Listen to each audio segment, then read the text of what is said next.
Assalamualaikum warahmatullahi wabarakatuh. My name is Ida Fatima Sarikiri.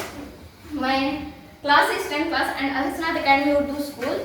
My subject is English and topic is Autumn Song. So let's start. ये जो Autumn Song है ये सरोजनी नायडू ने लिखा है।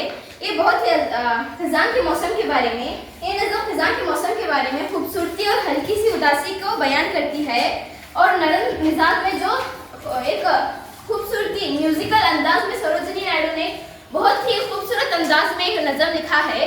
ये जो नज़म सरोजनी नायडू ने लिखी है खजान के मौसम, जैसा कि खजान के मौसम में क्या क्या तब्दीलियाँ होती, पत्ते गिरते हैं, जैसे हमें ऑटम सॉन्ग को उर्दू में ऐसा पतझड़ का मौसम भी कहते हैं। जैसे चलिए स्टार्ट करते हैं। Let's start. Trees are blowing, दरख्त उड़ रहे हैं। मतलब खजान के मौसम में ज़्यादातर तुम्हें देखे होगा जब दरख्त जो होते हैं हिलते रहते हैं, उड़ते रहते हैं हवा के मौसम में, हवा की वजह से। लीव्स आर रेटलिंग, पत्ते झड़ रहे हैं। क्लाउड इज फ्लटरिंग, बादल खुश आमद कर रहे हैं। Cloud is in the air, हवा में सर्दी है। और विंडी ब्रीज, तेज हवा का झोंका। फॉगी ब्रिंग, धुंधली सुबह। डम गार्डन्स, गीले बाग। Red orange and yellow in sky autumn. जैसा अब ये जो पैराग्राफ है मैं इसके बारे में थोड़ा बोलूंगी। जैसे कि ट्रीज खिजान के मौसम में जो ज्यादातर तुम्हें देखे होगा दरख्त जो है हिलते रहते हैं, पत्ते झड़ते हैं। पत्ते है जो दरख्त के जो झड़ते हैं और दोबारा खिजान के मौसम के बाद दोबारा ये होते हैं। क्लाउड इज फ्लटरिंग, बादल जैसे खुशामद कर रहे हैं वैसा लगते रहता। विंडी ब्रीज, तेज हवा का झोंका होता, मतलब हवाएं तेज चलती होती। डम गार्डन्स, गीले बाग खिजान के मौसम में जैसा ज्यादातर तुम्हें देखे होगा जो बाग होते हैं गीले रहते हैं। और red orange and yellow in sky, जैसे तुम्हें आसमान में जब खिजान के मौसम में तुम्हें देखते हैं तब आसमान में कलर्स के रेनबो टाइप दिखते रखा। इसमें रेनबो तो नहीं कहा लेकिन red orange and yellow in the sky, ये जो कलर्स है वो स्काई में दिखते रहते हैं, आसमान में दिखते रहते हैं। Like a joy in the heart of sorrow, गम की दिल में एक खुशी की तरह। And the sunset hangs on a cloud, गुरूब आफ्ताब बादल पर लटकता जैसा दिखाई देता है। A golden storm of glittering leaves, गेहूं की चमकदार बालियों का एक सुनहरा तूफान।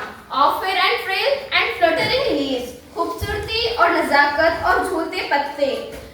The wild wind blows in a cloud, जंगली हवाएं बादलों में चलती हैं।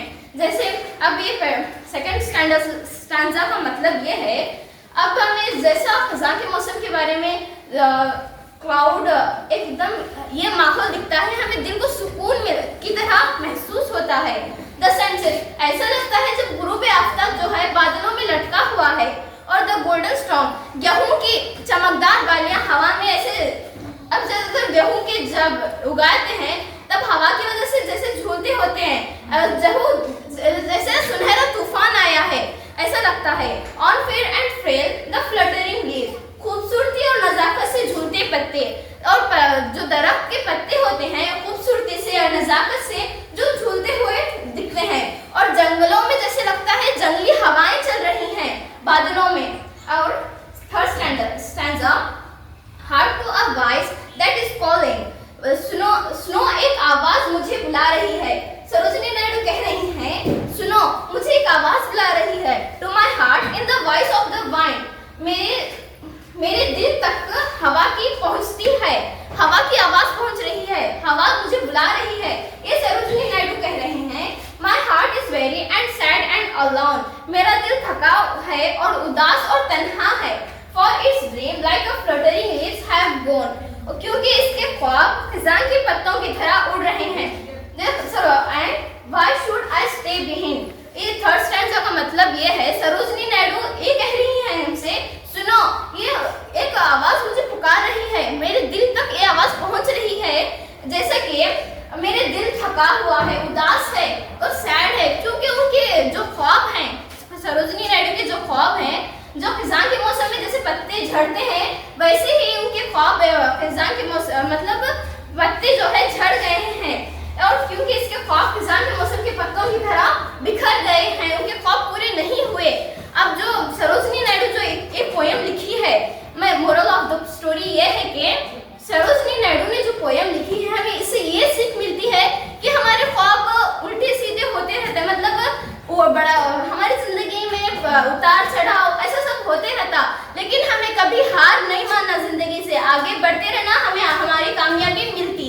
यही खजान के मौसम की एक मिसाल देकर एक सरोजनी नायडू ने एक बहुत ही अच्छी पोयम लिखी है। इतना कहकर मैं अपनी जगह लेना चाहती हूँ। Thank you. खुदा हाफिज।